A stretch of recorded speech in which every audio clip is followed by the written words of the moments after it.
ఇక రేపటి కౌంటింగ్ కి సంబంధించి ఫుల్ డీటెయిల్స్ మా కరెస్పాండెంట్ విజయవాడ నుంచి ఏడుకొండలు అందిస్తారు. ఏడుకొండలు చెప్పండి, రేపటి కౌంటింగ్ కి సంబంధించి పూర్తి ఏర్పాట్లు జరిగాయా? యామిని, ఏదైతే రేపు జరగనున్నటువంటి యొక్క ఎన్నికల కౌంటింగ్ సంబంధించి ఇప్పటికే ఏర్పాట్లన్నీ కూడా పూర్తయ్యాయి. అయితే రాష్ట్ర వ్యాప్తంగా ఏదైతే రేపు ఉదయం 8 గంటలకు ఓట్ల లెక్కింపు అనేది కొనసాగుతుంది. అయితే ఉదయం 8 గంటలకు ఏదైతే పోస్టల్ బ్యాలెట్ను ఓపెన్ చేస్తారు. అది 8:30 గంటలకు పోస్టల్ బ్యాలెట్ లెక్కింపు అవుతుంది. అనంతరం 8:30 గంటలకు ఈవీఎంల కౌంటింగ్ అయితే ప్రారంభం అవుతుంది. అయితే రాష్ట్ర వ్యాప్తంగా మొత్తం 33 ప్రాంతాల్లో 375 కౌంటింగ్ హాల్స్ను ఏర్పాటు చేశారు. అయితే ఈ అసెంబ్లీ పార్లమెంటు ఓట్ల లెక్కింపుకు సంబంధించి 350 హాల్స్, అలాగే ఏదైతే పోస్టల్ బ్యాలెట్ సంబంధించి 70 హాల్స్ను కూడా ఏర్పాటు చేసినటువంటి పరిస్థితి కనిపిస్తుంది. అయితే ఇటు ఏదైతే ఇవాళ అభ్యర్థుల సమక్షంలోనే ఆర్వో కార్యాలయంలోని స్ట్రాంగ్ రూముల్లో తెరవనున్నటువంటి ఈ యొక్క ఏదైతే స్ట్రాంగ్ రూములు తెరిచి అక్కడ ఉన్నటువంటి పోస్టల్ బ్యాలెట్లకు సంబంధించి లెక్కింపు కేంద్రాల వద్దకు చేరుకుంటాయి. అయితే దీనికి సంబంధించి స్ట్రాంగ్ రూముల్లో ఉన్నటువంటి పోస్టల్ బ్యాలెట్ బాక్సులను కౌంటింగ్ కేంద్రాలకు తరలించేందుకు ఇప్పటికే ప్రక్రియ అయితే కొనసాగుతుంది. అయితే ముఖ్యంగా ఏదైతే కౌంటింగ్ కేంద్రాల వద్ద 3 అంచెల భద్రతను కూడా ఏర్పాటు చేశారు. అయితే రేపు రాష్ట్ర వ్యాప్తంగా కూడా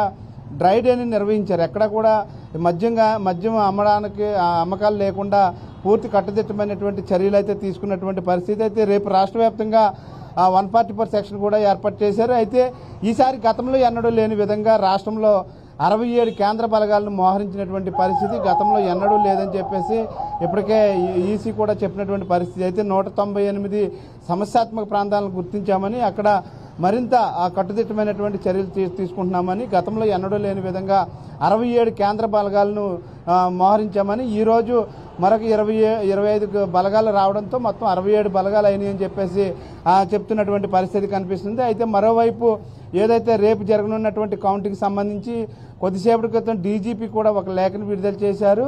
ఏదైతే కఠినమైనటువంటి చర్యలు తీసుకుంటామంటూ కూడా ఆయన హెచ్చరించినటువంటి పరిస్థితి.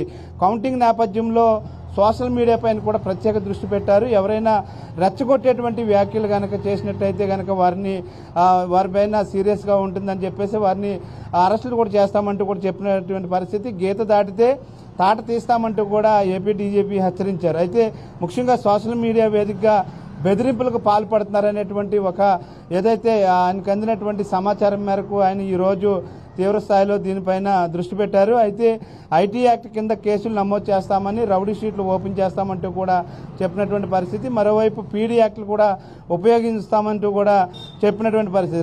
రెచ్చగొట్టేటువంటి వ్యాఖ్యలు చేసినా, పోస్టులు పెట్టినా, అలాగే ఫోటోలు పెట్టినప్పటికీ కూడా ఎవరిని కూడా ఉపేక్షించే ప్రసక్తే లేదని, సైబర్ క్రైమ్కి సంబంధించినటువంటి సిబ్బంది కూడా ఇప్పటికే అంతా కూడా సిద్ధంగా ఉన్నారని, ఎవరు ఎటువంటి మెసేజ్లు పెట్టినా వారిపైన తక్షణమే చర్యలు తీసుకుంటామంటూ కూడా తెలిపినటువంటి పరిస్థితి కనిపిస్తుంది. యామిని, మొత్తం మీద రేపు జరిగేటువంటి ఈ యొక్క కౌంటింగ్ సంబంధించి ఈ మొత్తం మీద చూస్తే రాష్ట్ర వ్యాప్తంగా కూడా మొత్తం ఏదైతే మనం ఒకసారి చూసినట్టయితే కనుక రేపు ఈవీఎంలకు సంబంధించి టేబుల్స్ ఏవైతే ఉన్నాయో పార్లమెంట్కి సంబంధించి 2443 పార్లమెంట్కి సంబంధించి టేబుల్ను ఏర్పాటు చేశారు. అలాగే పోస్టల్ బ్యాలెట్కి సంబంధించి 443, అలాగే అసెంబ్లీ కాన్స్టిట్యూన్సీకి సంబంధించి 2446 టేబుల్ని ఏర్పాటు చేశారు. అలాగే పోస్టల్ బ్యాలెట్ సంబంధించి 557 ఈ యొక్క టేబుల్ని అయితే ఏర్పాటు చేశారు. అయితే రేపు జరగబోయేటువంటి ఈ యొక్క కౌంటింగ్ సంబంధించి ఇప్పటికే రాష్ట్ర వ్యాప్తంగా ప్రజలంతా కూడా ఉత్కంఠగా ఎదురు చూస్తున్నారు.